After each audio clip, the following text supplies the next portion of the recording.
I'm here at the Media Challenge 2019. I've done a session with a group of young and aspiring journalists and other people I got to know inside there. And we're talking about journalism, but in the social media age. Why I believe it's important for such a session to take place is because everyone is a publisher now, as long as you own a smartphone. You have about 400 million smartphone users just within East Africa.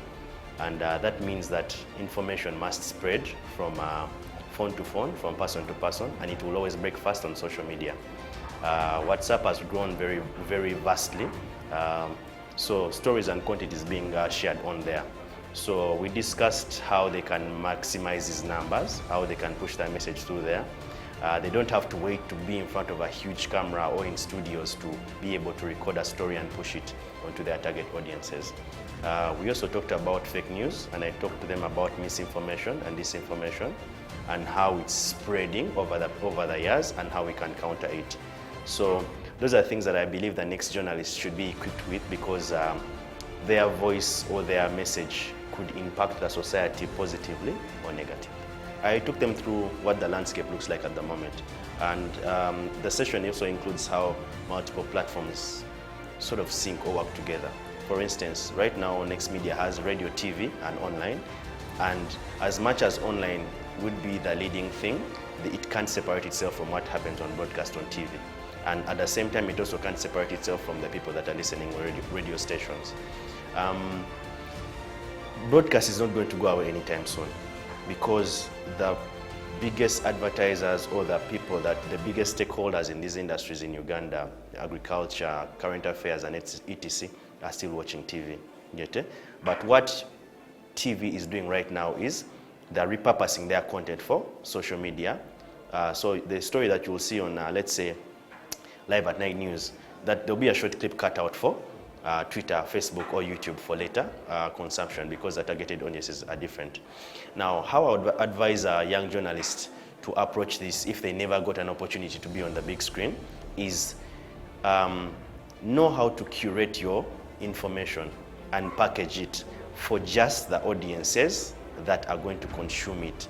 For example, if you're going to make a short video for Twitter, it's very different from the short video that's going to go on Instagram or your WhatsApp status. You get it? Now, if you make or train your target audience to constantly consume it there, they'll always get it from you first. But remember, at the end of the day, they're going to be in a living room somewhere. It will be 9 p.m., they're having supper.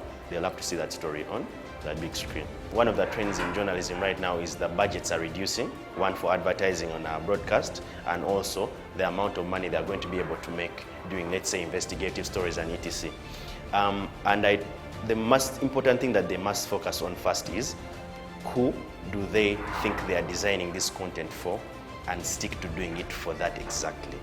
I'll give you an example. The people that are watching investigative pieces are many, but the difference is some are interested in sex for marks pieces, others are interested in agricultural pieces, others are interested in, for example, GMOs and agricultural things. You get it? Now, if you're going to choose to do something in that field, specialize and do it there, get the funding for that. It allows you to have a bank or consistent amount of income or revenue that's coming in from these things, because you're focused and specialized on that. Other avenues are podcasts.